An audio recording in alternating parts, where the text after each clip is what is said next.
I never wanted to attend Grant Whitaker's wedding. The velvet invitation sat on my countertop like a dare I was supposed to accept. My name, Caleb Morgan, looked out of place in gold ink, like an apology written by someone who didn't feel sorry at all. Still, I went for one reason: my daughter, Lily. She was 11, old enough to notice when people cut you with their smiles, and young enough to believe some cuts could be healed with a hug. The reception hall in downtown Boston smelled like roses and old money.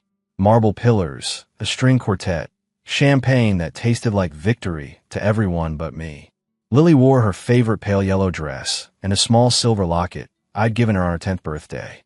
She squeezed my hand as we walked past the head table. My mother, Elaine, gave me the kind of look you reserve for a neighbor's trash cans on recycling day. My father, Richard, lifted his glass, but not his eyes. My brother, Grant, wore the grin of a man who believes the world is a mirror that only reflects his better angles. We were placed at table 19, close to the exit, far from the speeches. Across from us sat an event vendor who kept counting napkins. To our right, an aunt I hadn't seen since high school whispered to a cousin and then pretended she was praising the centerpiece. I told myself it didn't matter. I could survive 3 hours. I'd clench my jaw, say congratulations, take a slice of cake for Lily, and drive home to our little rental by the river. Then the best man stood up. Blake Turner, a smirk in a tuxedo, grabbed the mic with that loose swagger that makes people laugh before they should. "Good evening, folks," he said, pacing like a minor league comedian. "I've known Grant forever. He's always been the guy who lands a promotion, the contract, the girl." He paused. The room leaned in. "Speaking of girls, sorry, ladies. How about a little miracle?" Grant signed a prenup. Laughter rolled like thunder over polished glassware. "And, hey," Blake continued, swinging the mic so it pointed at our table. "Even our family mascot showed up, Caleb, and his little bargain bin +1. The spotlight found us. A white circle of heat. Snickers spiked into outright cackles. Someone clinked a knife against a glass like an auction bell. I heard my father's voice, lazy, amused, start the bidding at 50. Lily's shoulders lifted, as if the air suddenly weighed more. She didn't cry at first. She folded her fingers around the locket and stared at the tablecloth like she could vanish into its crisp lines. When her breath hitched, it was so small I almost missed it. I stood, but not to shout. I brought something because I knew Grant. He never played to win. He played to humiliate. And humiliate only stops when shame learns how to speak. "Excuse me," came a calm voice behind me. A man stepped out from the shadow of a pillar. Charcoal suit, no tie, posture like a verdict. Donovan Pierce, CEO of Pierce Renewables. Most in this room knew the name from business pages. Grant knew it from the loan he'd failed to secure. I knew it from Second Chance. Donovan had taken a meeting with me 6 months earlier when my life looked like a cardboard box of receipts and one frayed dream. He didn't look at Grant or my parents. He went to Lily. "Miss Lily," he said softly, offering a handkerchief with his initials, DP, stitched in the corner. "People who mock your father in public have no idea who they're standing in front of." He turned and took the mic. "Good evening." I hadn't planned to say a word, but it seems wisdom got lost between the cocktail hour and dessert. For those who don't know, Caleb Morgan helped architect the energy storage algorithm our company is scaling this quarter. If you've heard we're commissioning 500,000 homes worth of capacity in the next 2 years, he's why we're early. The room quieted. The quartet's violist lifted her bow and then set it down again, slowly, like a prayer. Donovan reached into his jacket and held up a document with the Pierce seal. 5 days ago, we finalized an equity partnership. Caleb is not a guest at your mercy. He's a partner in my company and a father who walks through fire with dignity. He handed me the mic, and with it, the room. I didn't raise my voice. I didn't need to. I walked to the DJ booth, the flash drive in my pocket pressing against my palm with the gravity of a final chapter. Blake tried to block me with a grin. Something in my eyes erased it. "Let's play the actual slideshow," I said. The projector hummed. The first image lit up 10 feet wide. Not me. Not Lily. Blake Turner. Unmistakable. Tangled in a hotel bed with my ex-wife, Ava Monroe. Timestamps. Locations. Receipts. The laughter died like a switch had been thrown. Slide 2. Blake entering a different hotel suite, Ava already inside, wrapped in a robe monogrammed by a resort that sends holiday catalogs to people who measure their lives in yachts. Slide 3. Messages. Ava's bubble blue text, Blake's gray, snapping back and forth. He still thinks we're just friends. Idiot asked you to be best man. A murmur spread like a brush fire. I kept going, because they had trained me to be thorough. An audio clip followed. Ava and Blake at some ironic speakeasy bar, mocking me, planning the joke they'd make of me at the wedding. Laughter on the recording. No one laughed in the room. My father stood, then sat, then stood again, an actor who'd forgotten his lines. Grant fumbled for the power strip by the stage, but Donovan stepped in front of it, unblinking. I wouldn't, he said, quietly enough that only the first 3 rows heard, and all 3 rows froze. Slide after slide. Emails from Grant coordinating with Ava to pressure me into signing over our late mother's lake cottage for tax simplicity and to keep things clean. A doctored rumor about Lily's paternity, countered by a sealed test that proved what I had never doubted. My daughter is mine. The last slide was a photograph of Lily and me on the dock at the cottage at dusk. 2 silhouettes and a sky painted in slow-moving fire. The caption read, "We rebuild." I looked at Lily. Her chin was lifted. She squeezed the handkerchief once, then tucked it into her pocket like a small shield. "We'll be leaving," I said into the mic, "but first, respect." I faced the head table. To the guests, I apologize for the interruption. To the people who turned me and my child into a party trick, your problem isn't me. It's the mirror. Keep it. We walked down the center aisle. Just before the doors, I stopped and turned to Grant. "You might want to talk to your new wife, Natalie, about the apartment on Seaport Boulevard. The concierge knows you by your Sunday name." The doors opened. Outside, the city breathed winter through her coats. Lily exhaled like she'd been holding her breath for a year. I knelt to her height. "We're okay," I said. She nodded, tears drying even as her eyes stayed shining. Behind us, the room finally remembered how to make noise. People like to pretend betrayals are lightning strikes. Sudden, blinding, rare. They're not. They're slow drips that erode a foundation until one day your foot goes through the floor. Before that wedding, our life had shape. I woke before the sun, ran the river path, brewed coffee strong enough to stand a spoon in. I packed Lily's lunch like a geometry problem. Carrot sticks stacked by apple slices, peanut butter sandwich cut on the diagonal, because she said triangles tasted better. I answered emails while she brushed her hair and told me about a science teacher who rescued a stray cat that now lived behind the lab. Ava and I had been married 12 years, on paper.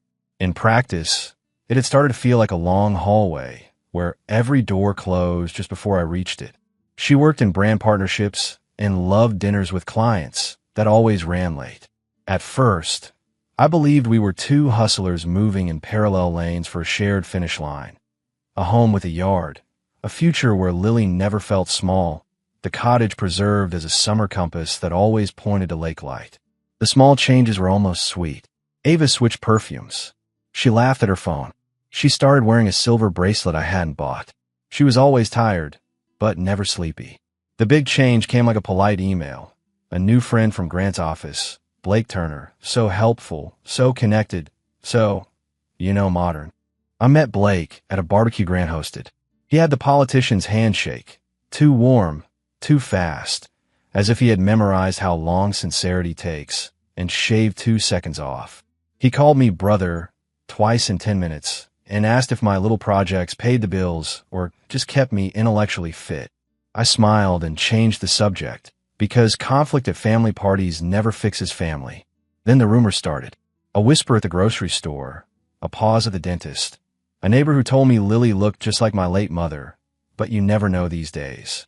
When I asked Ava, once calmly, if there was anything I should know, she said I had toxic suspicions and that I was threatened by confident men. I didn't yell. I made an appointment for a paternity test I never doubted and took it alone, not because I was embarrassed, but because some wars are fought without banners so they don't turn into parades. Meanwhile, work. Donovan Pierce had seen a white paper I'd posted for free on an engineering forum at 2 a.m. on a Wednesday. He sent a message that said, "Coffee." We met at a diner off, 93 with cracked vinyl booths and a waitress who called everyone hon. Donovan didn't talk like a press release. He talked like a man who had been hungry once and remembered. He asked about energy storage for underserved towns. He asked about my daughter. He asked what I would build if no one told me no. Hope is a risky diet. It makes you brave. It also makes you visible. I started spending nights writing code, simulations stacking like bricks. I was getting close when Ava's smiles got sharper. If she was home, she was scrolling. If she wasn't home, she was a ghost. One Friday, she didn't come home at all. Her explanation the next afternoon was so polished it could have been framed. Client dinner ran late. I stayed at a friend's place to be responsible. When I asked which friend, she said, "Don't be controlling." The next week, Blake texted me from Grant's phone about a funny idea for the wedding, a light, harmless roast to break the ice. I said nothing and took Lily for ice cream. She chose strawberry with rainbow sprinkles and told me she wanted to be a marine biologist because jellyfish are mysterious but soft. On a gray Tuesday, the paternity envelope arrived. I sat in my car and opened it with a steadiness I didn't feel. My hand shook after, not from fear, but from relief so big it had to leave my body. Lily was mine. I kissed the steering wheel, laughed in my sleeve, and picked her up from school with a smile I couldn't hide. In the rear view, she asked, "Good day?" I said, "The best," and meant it. Ava noticed the shift, the peace. Some people can live beside your joy. Others hear it like an alarm clock set for a time they never agreed to wake. Her revenge began in whispers. I was unstable, obsessed, paranoid. She nudged Grant to nudge our parents. Soon, I was receiving long texts about family concern and keeping events calm. The plan, I realized later, was simple.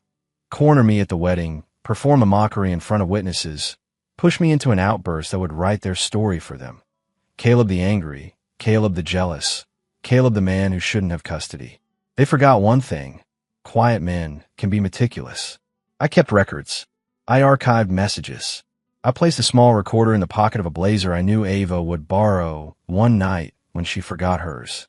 When she returned it, the recording held 2 hours of Blake and Ava at a bar, their voices elastic with cocktails, plotting, rehearsing lines that would land like knives with satin handles. I told no one. I finished the code. I took Lily to the lake cottage where she learned to bait a hook and not flinch. We watched the sun lower itself with ceremony behind the trees. "This is ours," she said, not a question. "Yes," I said. Now and later.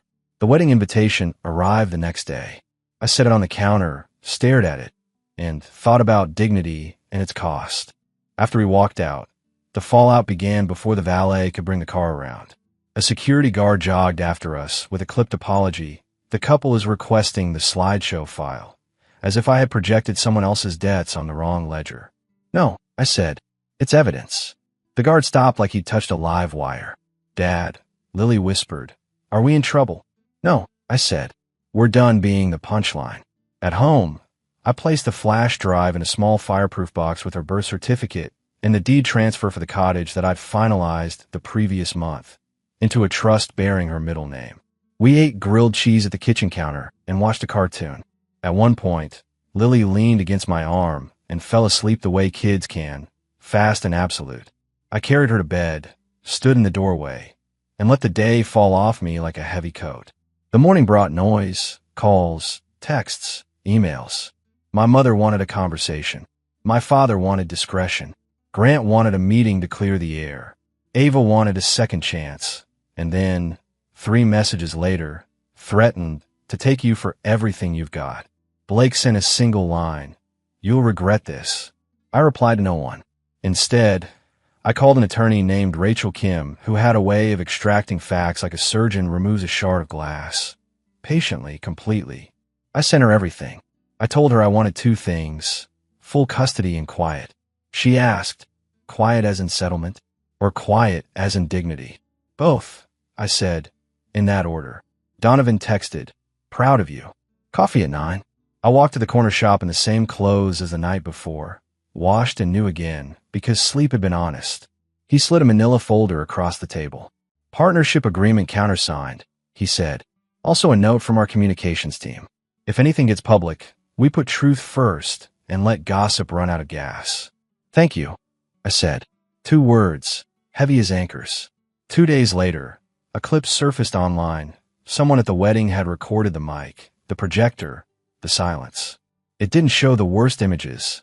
It didn't need to. It showed a daughter crying, a father saying enough, a room remembering decency. The views climbed. News shows use phrases like public bullying and family cruelty. A columnist wrote about how wealth can make people forget what costs the most. Ava went on private social media and posted a picture of a candle by a window with a caption about healing. The comments lacerated. She deleted her account. Blake's company placed him on leave by noon, then ended his contract by Friday. The firm cited conduct unbecoming and financial discrepancies. I hadn't known about the second part.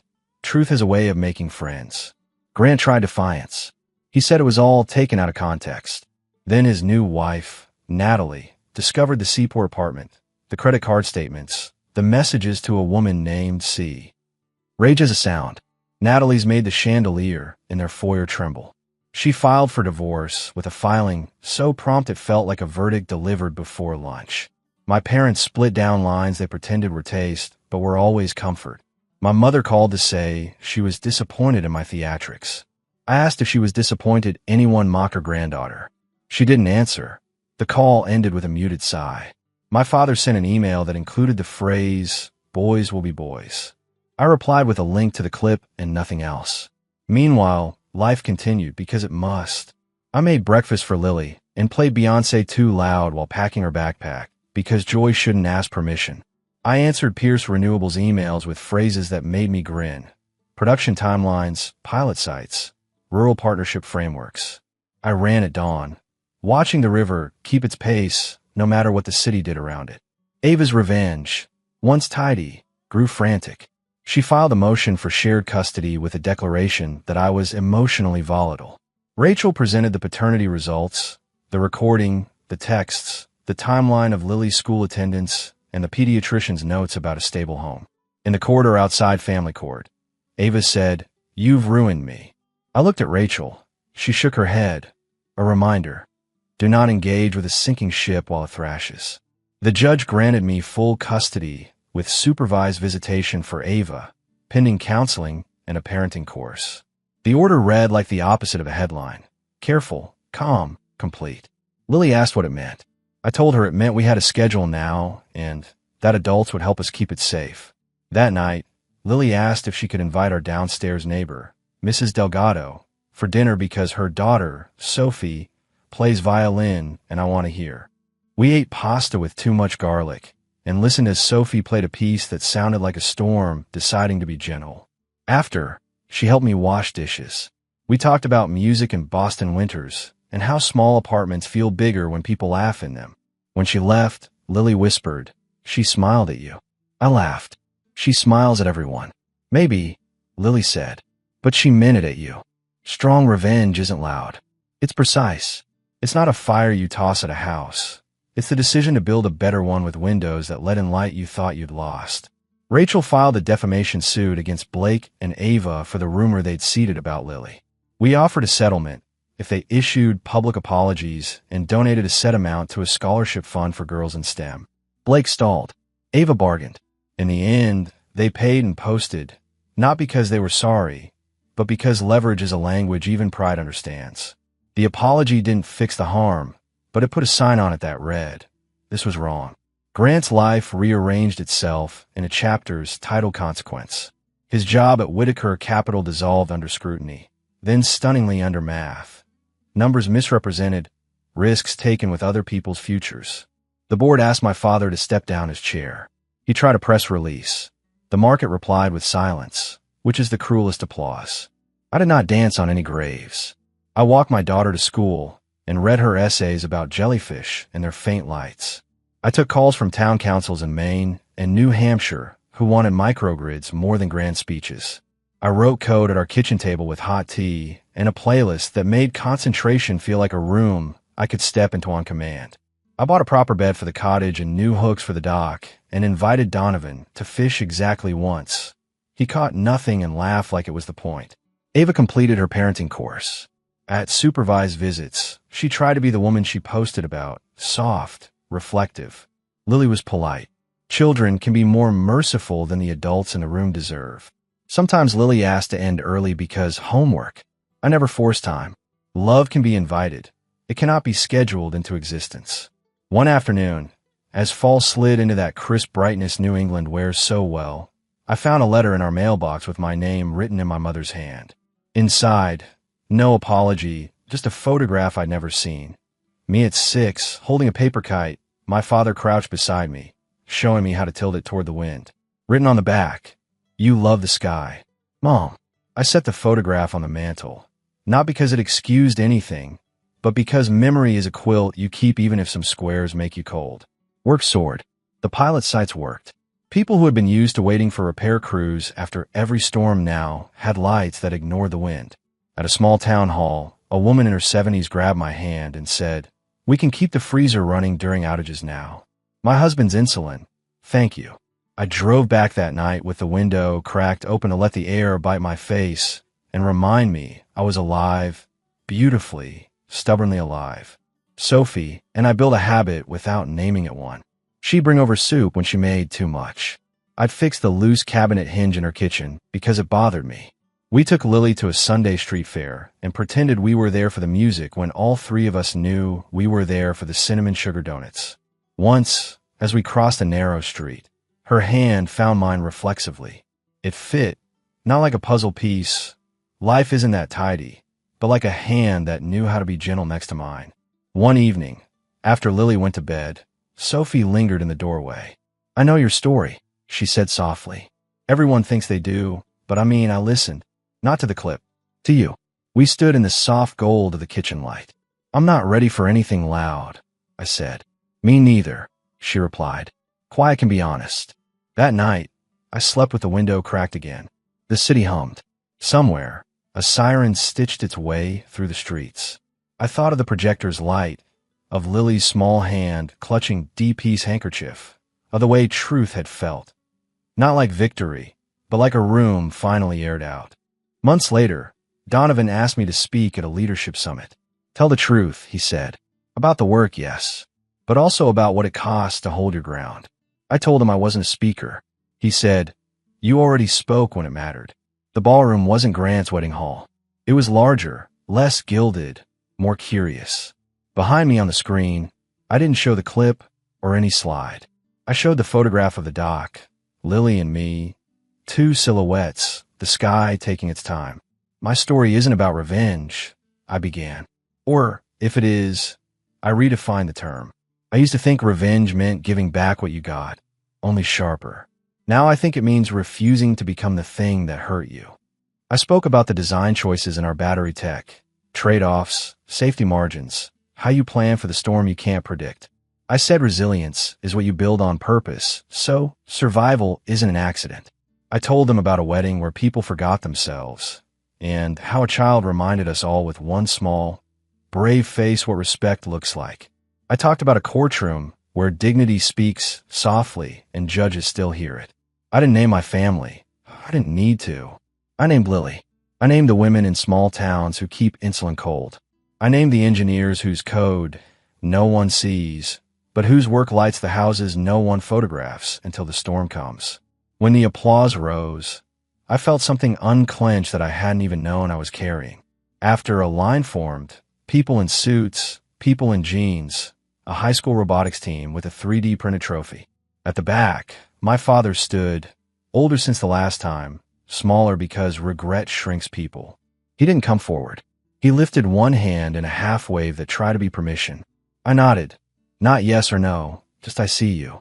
At home, Lily asked if I was nervous. Yes, I said. A little.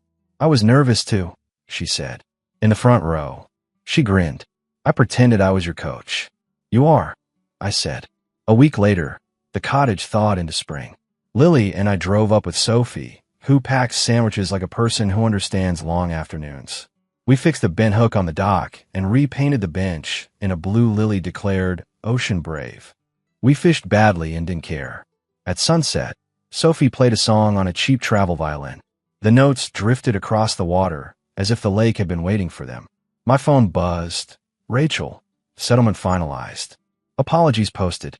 Scholarship funded. I showed Lily the press release from the foundation. Her name wasn't in it.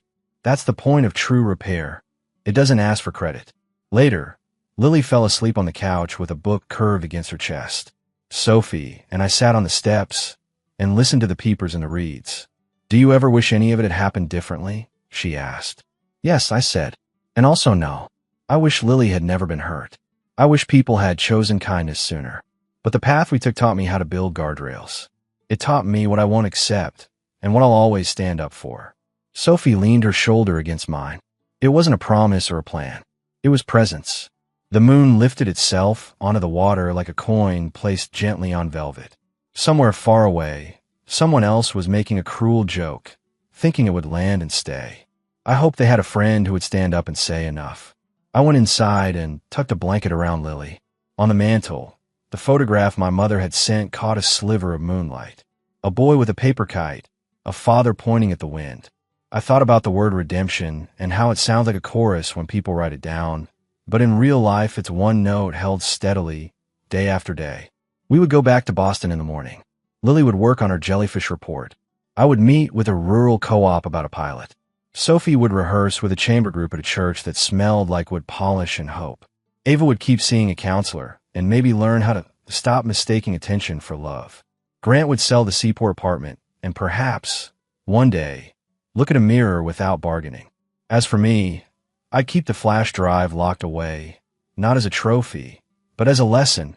Prepare the truth, then live so you rarely need to show it. The lakeside. The cottage settled. My phone buzzed once more. Donovan. Proud of you, partner. I typed back. Likewise. Then I put the phone face down. Dad. Lily's sleepy voice from the couch. Yeah, kiddo. We're okay, right? We're better than okay. I said. We're us. She smiled and drifted off. I sat in the doorway with the door open to the night, and I let the cool air braid through the warm room. Revenge had landed where it belonged, not as a spectacle under chandelier light, but as a map toward a life we could live without flinching. And in that quiet, with everyone I loved under this roof, I finally felt the soft click that tells you a lock is engaged on the right side of the door.